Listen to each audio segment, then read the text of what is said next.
I just want to start off with a little simple moment, but basically it's a little bit of pattern recognition from Devin Haney and trying to manipulate the guard. So when he jabs, that right arm is going to come up, obviously, to catch the jab. And then he's also responding to, Regis is responding just in case some other stuff is coming up top. So he's going to step in with the jab again.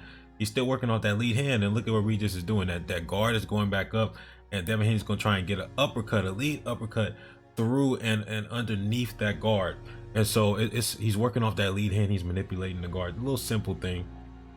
This moment is going to show great time and distance control and pattern recognition all at once from Haney. So look at how Regis advances with the jab. He does a little shuffle, jab, and then what does he do? He pauses, leans forward right here. Okay, so that's noted. And then he's going to do something similar. He's going to step behind the jab, close the distance, and then as soon as he does this little lean forward again, guess what Haney does? He reads it. And so this is similar to how Prograis got dropped by Zorilla. I kept calling him Zorilla because I didn't know how to pronounce his name.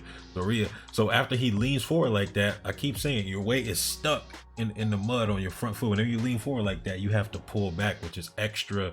Those are extra steps to get out of the way of a shot. And so he can't get out of the way of this shot because he repeated that same pattern. Devin read it, dropped him. And another reason why he dropped him is because, let's take a look at what Devin does. He kind of gets low a little bit. That little slight level change. This little move right here. Look at how he drops right there. That little drop in his body, that drop in his level makes Regis's guard go down. Look at what Regis' arms do. They go down, opens up the right hand as well. So it's a lot of different pieces to that knockdown. And throughout the fight, you see Haney targeting that forward lean, usually with the jab. So he's going to lean forward again. He does a couple jabs. He's going to lean forward. When he does, boom. He targets him again with that right hand. Jabs and right hands. Anytime he leans forward like that, that cross is coming or a jab is coming. Okay, so one thing I kept saying is that jab can be really key to stalling or stopping the forward momentum of Regis. And so when he jabs here, Regis is still there. Regis is going to try and advance a little bit. Another jab stops him in his tracks. And then he's going to try and advance again. Another jab stops him in his track. These jabs aren't landing, but they don't have to land, and we'll talk about why. It's some follow-up shots that come behind the jab. So you can stall somebody in place with that lead hand if they're worried about what follows behind that lead hand. Okay, here's an example. After Devin throws the jab, what follows up? A forward to the body. So it's a lot of different shots. That shot could be a little bit low, but you get the point. There's a lot of different shots that come behind that jab that make the jab a threat within itself. And so here he's going to jab, step around, try and get that dominant angle, that lead foot around Regis's right foot. And he's going to work behind the jab. And what's coming behind the jab? Another backhand. So it's a lot of different threats that jab is implicitly bringing to the table that makes Regis stop in his tracks.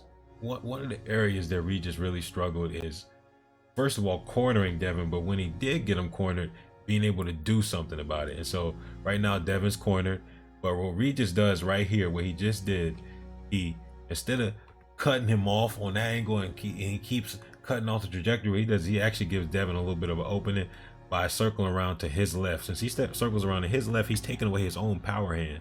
And so now Haney can just circle around to the right side of Regis, and that's what he does. But the smart move by Haney also is not just circling, he's circling with the jab. He's keeping him occupied. That jab is always there, entries, exits. It's with everything because it's helping disguise his defense and offense at all times. Here I think Haney's trying to bait him in. He does some little small probes. They're not even fully committed, they're not even fully extended, but he's throwing them out. And whenever I see a fighter doing something like that, taking their time, not really doing something that seems impactful, is usually because they're setting the trap. And that's what Haney's doing. He's waiting to get a reaction. As soon as he gets Regis stepping forward, he's getting back, controlling that distance, and then he gets Regis in a good position. He's gonna try and look for that shot to catch him. So he tried to bait and counter him right there. Here's another instance where Regis has Devin Haney cornered, and this one's even worse. And what Regis is doing, he's putting out that right arm, that lead arm measuring stick. What does Haney do? He blocks, he shuts down that measuring stick. He eliminates it from the equation, and so Regis is kind of thrown off by that, which like stops his offensive attempt, because if he can't measure, then he doesn't want to throw because he doesn't want to miss, get countered, and so he gets shut down. And that lead hand of Devin again is the prerequisite for him to be able to escape and shift those angles with his feet He's using that lead hand to make room, make space, blind, occupy, all of that, so he can set up the escape. We will keep it sweet with the science for now. Tell me what's next for both fighters. Fights and Science, Immortality Serum out.